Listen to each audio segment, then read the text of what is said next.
ఈ వీడియో చూసే ముందు ఓం నమః శివాయ అని కామెంట్ చేయండి. ఎంతో సువాసన ఇచ్చే సంపంగి పుష్పమును దేవుని పూజలో ఉపయోగించము. దానికి కారణము ఏమిటో ఈ వీడియోలో తెలుసుకుందాం. దక్షిణ దేశంలో గోకర్ణము అనే క్షేత్రము ఉన్నది.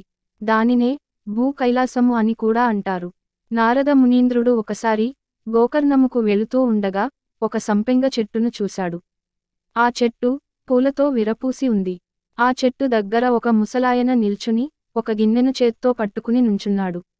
అది చూసిన నారదుడు ఆ ముసలి బ్రాహ్మణుడి దగ్గరకు వెళ్ళి, నీవు ఎవరవు? ఇక్కడ ఏం చేస్తున్నావు అని అడిగాడు. దానికి ఆ ముసలాయన, నేనొక బాటసారిని, బాగా అలసిపోయాను, కాబట్టి ఈ చెట్టు నీడన నిలుచున్నాను అని ఆ ముసలాయన నారదుడితో చెప్తాడు. అప్పుడు నారదుడు సరే అని గోకర్ణ క్షేత్రముకు వెళ్ళి మహాబలేశ్వరుడిని దర్శించి తిరిగి వస్తున్నాడు. ఆ ముసలాయన మళ్ళీ ఆ చెట్టు దగ్గరే కనిపించాడు. నారదుడు అతని దగ్గరకు వెళ్ళి, ఇంతసేపు ఇక్కడ ఏం చేస్తున్నావు అని అడిగాడు. ఏమీ లేదు అంటూ ఆ వృద్ధుడు వెళ్ళిపోయాడు. అప్పుడు నారదుడు అక్కడ ఉన్న సంపంగి చెట్టుని అడుగుతాడు, ఓ వృక్షమా, ఆ బ్రాహ్మణుడు ఎవరు? అతడు ఎక్కడ నుండి వచ్చాడు అని నారదుడు సంపంగి చెట్టును అడిగాడు. అప్పుడు సంపంగి చెట్టు నాకు ఏం తెలియదు అని చెప్తుంది. కానీ సంపంగి చెట్టు నారదునికి అబద్ధం చెప్తుంది. ఎందుకంటే ఇంతకు ముందే నారదుడు తన గురించి ఏమడిగినా తెలియదని చెప్పమన్నాడు. అందుచేత సంపంగి చెట్టు నారదుడికి అబద్ధం చెప్తుంది. సంపంగి చెట్టు చెప్పిన మాటలను నారదుడు నమ్మలేదు. అప్పుడు నారద మహర్షి మళ్ళీ మహాబలేశ్వరుడి దగ్గరకు వెళ్తాడు. అక్కడ 108 సంపంగి పూలతో స్వామికి అర్చించబడి ఉంటుంది. అక్కడ ఒక బ్రాహ్మణుడు ధ్యానం చేసుకుంటున్నాడు. నారదుడు ఆ బ్రాహ్మణుడిని పిలిచి, ఈ పూలతో స్వామిని ఎవరు అర్చించారు అని అడిగాడు. అప్పుడు అక్కడ ఉన్న బ్రాహ్మణుడు నారద మహర్షితో ఇలా చెబుతాడు, ఓ నారద మహర్షి, ఈ పూలను ఒక దుష్ట బ్రాహ్మణుడు తెచ్చి శివునికి అర్పించాడు. ఆ దుష్ట బ్రాహ్మణుడు రోజూ శివునికి 108 సంపంగి పూలతో అర్చన చేస్తాడు. ఫలితంగా శివుని యొక్క కరుణాకటాక్షాలు వల్ల ఎన్నో లాభాలు పొందుతాడు. ప్రతిరోజు శివునికి సంపెంగ పూలతో అర్చన మానివేయకుండా జాగ్రత్త పడుతూ వచ్చాడు. అందువల్ల అతను అంతులేని శివానుగ్రహానికి పాత్రుడయ్యాడు. ఆ దుష్ట బ్రాహ్మణుడు సంపెంగ పూలతో శివుని అర్చించినందుకు ఈ దేశపు రాజు కూడా అతడికి దాసుడైనాడు. చివరికి ఈ దేశపు చక్రవర్తినే శాసించగల స్థితికి ఆ దుష్ట బ్రాహ్మణుడు చేరుకున్నాడు. చక్రవర్తి అంతటి వాడినే పాదాక్రాంతుడిగా చేసుకున్న గర్వంతో అతడు ప్రజలను పీడించసాగాడు. రాజ్యంలో ఉన్న ప్రజలు అందరూ దుష్ట బ్రాహ్మణుడిపై ఎన్ని ఫిర్యాదులు చేసినా రాజు పట్టించుకునేవాడు కాదు. అప్పుడు నారద మహర్షి శివుడితో, ఓ దేవదేవా, ఆ కపట బ్రాహ్మణుని నీవు కరుణించావు. అందుకే అతడు ఈ చెడు పనులు చేస్తున్నాడు అని శివునితో అంటాడు. ఇంతలో ఒక స్త్రీ ఆలయంలోకి వచ్చి, ప్రభో శంకర, పాహిమాం పామిమాం అని అంటుంది. అది విన్న నారదుడు ఆమెతో, నీవెవరు? నీకొచ్చిన ఆపద ఏమిటి అని అడుగుతాడు. అప్పుడు ఆమె, మునీంద్ర, నా భర్తకు ప్రమాదంలో ఒక కాలు పోయి అవటివాడైనాడు. మాకు ఒక కుమార్తె కూడా ఉంది. కుమార్తె వివాహానికి రాజుగారి సహాయంని అడిగాము. రాజుగారు కొంత నగదు ఇచ్చి ఒక ఆవును కూడా ఇచ్చారు.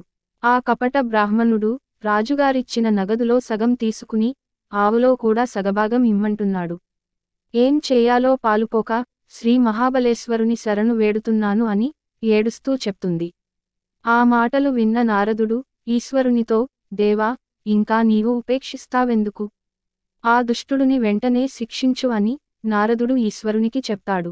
అప్పుడు ఈశ్వరుడు, నారద, నా భక్తులు ఎన్ని తప్పులు చేసినా నేను శిక్షించను.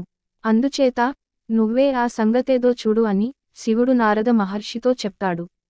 అప్పుడు నారదుడు ఈశ్వరుని దగ్గర సెలవు తీసుకుని, సరే స్వామి, నేను వెళ్ళి ఆ సంగతి ఏంటో చూసుకుంటాను అని చెప్పి సంపంగి చెట్టు దగ్గరకు వెళ్తాడు నారద మహర్షి. అక్కడ ఉన్న సంపంగి చెట్టుతో, ఓ సంపంగి వృక్షమా, ఇప్పుడైనా నిజం చెప్పు, ఆ బ్రాహ్మణుడెవరు? ఎందుకు నీ పూలు తీసుకువెళుతున్నాడు అని అడిగాడు. మళ్ళీ ఆ సంపంగి చెట్టు నాకు తెలియదు అని చెప్తుంది. దేవర్షి అంతటివాడు అడిగినప్పుడు సంపంగి చెట్టు సత్యం చెప్పాలి కదా. కానీ దుష్టుని బెదిరింపు వల్ల చెప్పలేకపోయింది. నారదుడు ఎన్నిసార్లు ప్రశ్నించినా తనకేమీ తెలియదంది సంపంగి. అప్పుడు నారదుడు కోపంతో, ఓ సంపంగి చెట్టా, నీ పూలంటే ఈశ్వరుడికి చాలా ఇష్టం. కాని నువ్వు బ్రాహ్మణుడి గురించి తెలిసి కూడా తెలియదని అబద్ధం చెప్పావు. అందుచేత నీ పూలు శివపూజకు ఇక పనికిరావు అని శాపం పెట్టాడు. అంతలో ఆ దుష్ట బ్రాహ్మణుడు ఆ చెట్టు దగ్గరకు వచ్చాడు. నారదుడు ఆ కపట బ్రాహ్మణుని చూసి, నీవు ధనాశతో ప్రజలను పీడిస్తున్నావు. నిన్ను క్షమించరాదు. నువ్వు రాక్షసుడిగా జన్మిస్తావో అని శాపం ఇచ్చాడు. అప్పుడు ఆ బ్రాహ్మణుడు నారద మహర్షి కాళ్లావేళ్లా పడి బ్రతిమిలాడాడు. అప్పుడు నారదుడు కనికరించి, నువ్వు విరాధుడు అనే రాక్షసుడుగా పుట్టు, త్రేతాయుగంలో శ్రీరాముడు నిన్ను సంహరించగానే నీకు శాప విమోచనం కలుగుతుంది అని అన్నాడు. ఈ రకంగా సంపంగి పువ్వు కూడా పూజకు పనికిరాకుండా పోయింది. ఇది సంపంగి పువ్వు వృత్తాంతం.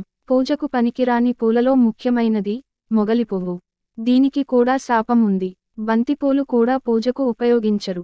వీటికి ఎలాంటి శాపం లేదు, కానీ సాధారణంగా శుభకార్యాల సందర్భంగా బంతిపూలు గుమ్మానికి కడతారు.